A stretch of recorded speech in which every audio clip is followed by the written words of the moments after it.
Satu diantaranya, ketika sudah dia gosok meninggal arwah, dia gosok matanya, dia buka, kata dia, saya di mana?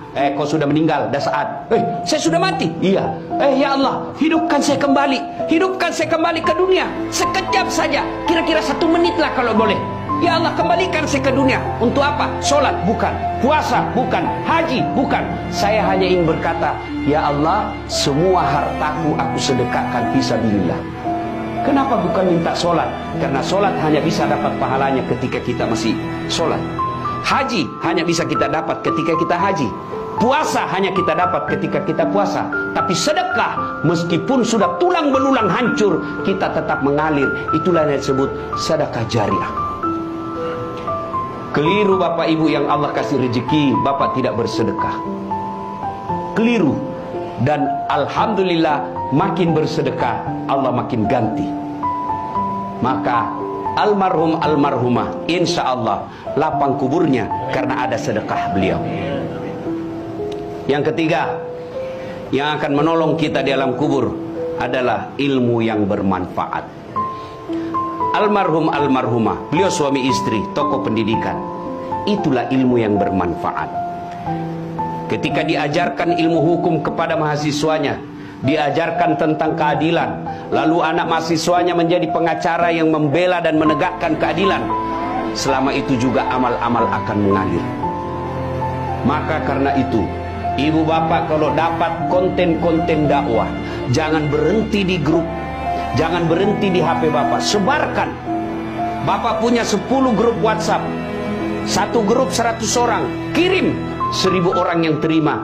Kalau ada yang mengamalkan 5 orang, selama 5 orang itu amalkan, Bapak dapat pahala seperti pahalanya penceramah tanpa mengurangi pahala penceramah. Ilmu yang bermanfaat adalah yang bisa menyelamatkan kita di alam kubur. Inilah 3 yang akan terus mengalir meskipun kita sudah di alam kubur, bahkan sudah habis tulang belulang kita.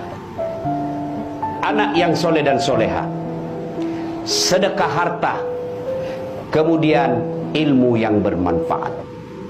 Dan orang yang ada di alam kubur sekarang masih transit, belum sampai surga, termasuk Rasulullah Muhammad SAW. Dan siapa yang paling menderita di alam kubur? Kata Nabi, orang yang paling menderita di alam kubur nanti adalah al-mutahawil bis sholah, yang menganggap enteng sholat. Saya mau tanya, bapak-bapak, kalau pergi merantau ke Sulawesi Selatan, ternyata bapak tidak nyaman di Sulawesi Selatan, ada pilihan? Ada? Ada. Balik lagi ke Jakarta. Saudara-saudara dari Jawa merantau ke Sumatera, ternyata di sana tidak bagus. Ada pilihan? Ada. Balik lagi ke Jawa. Mangan orang mangan, yang penting ngumpul. Iya. Iya toh? Bapak-bapak kalah pil caleg, ada pilihan? Kalah pilpres, ada pilihan? Ada. Tunggu lagi 5 tahun yang akan datang, kita tanding lagi. Ya, tidak disenang sama gubernur, ada pilihan? Ada. Apa? Pensiun dini.